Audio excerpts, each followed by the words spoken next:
नमो नमः। अहमस्मि डॉक्टर रामकुमार झा, अंशकालिक सहायक प्राचार्यः, ज्योतिषं पूर्णिमाराम प्रताप संस्कृत महाविद्यालयः, बैगिनी, दरभंगा।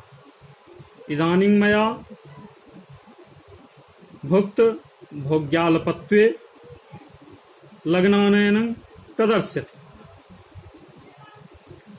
भुक्तं भोग्यं षष्ठकालान्न विशुद्धेद यदा तदा षष्ठं त्रिंशद्गुणं सूयो दयाप्तं यल्लवादिकं हीनं युक्तं रवोकार्यं लग्नं तात्कालिकं भवेत्। अर्थात यदि भुक्त या भोग्य फलादि इष्ट घटी फल में न घटे तो इष्ट फलादि को 30 से गुना करके सोदयमान से भाग देने से जो लब्धि अंशादि आवे उसको भुक्तांश पर से लग्न साधन किया जाता हो, तब स्पष्ट सूर्य में घटा देने से, यदि भोग्यांश पर से लग्न स्पष्ट किया जा रहा हो तब स्पष्ट सूर्य में जोड़ देने से तात्कालिक स्पष्ट लग्न हो जाता है। इसे समझने के लिए मैं यहाँ पर उदाहरण प्रस्तुत कर रहा हूँ, जिसे प्रियांशु छात्रगण ध्यानपूर्वक सुने।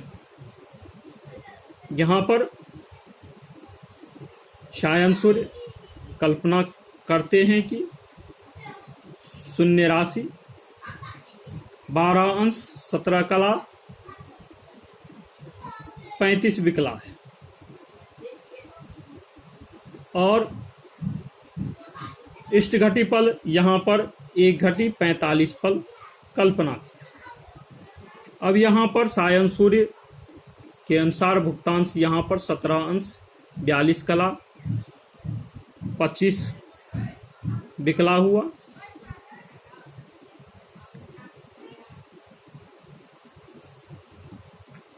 अब इस भोग्यांश 17 अंश 42 कला 25 विकला से भोग्य काल का साधन यहाँ पर पूर्ववत कर रहे हैं।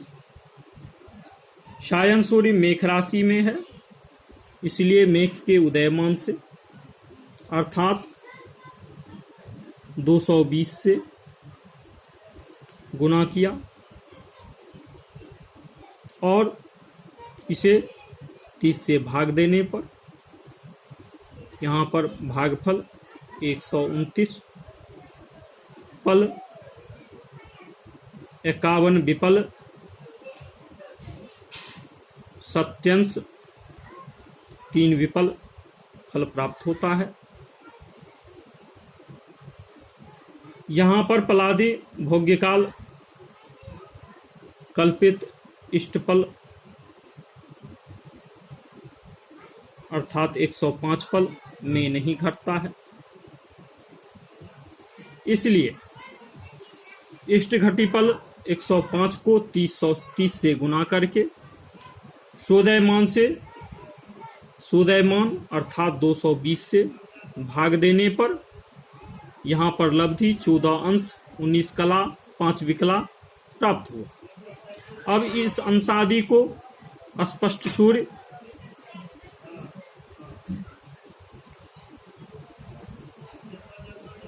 11 राशि 20 अंश 46 कला 6 विकला में जोड़ दिया। इस प्रकार यहाँ पर राश्यादि स्पष्ट लग्न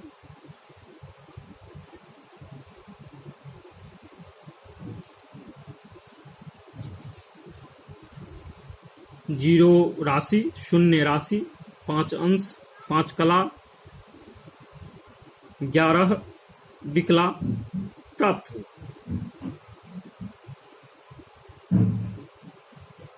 इसी प्रकार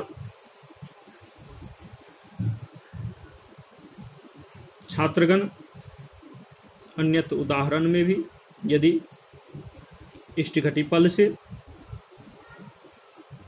पल में भोग्य फल नहीं घटे,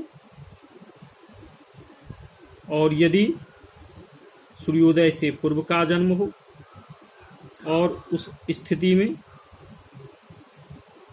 60 में से घटित 60 में से घटाया हुआ इष्टकाल से जो इष्ट फल प्राप्त हो, उस इष्ट फल में भुक्त फल नहीं घटे।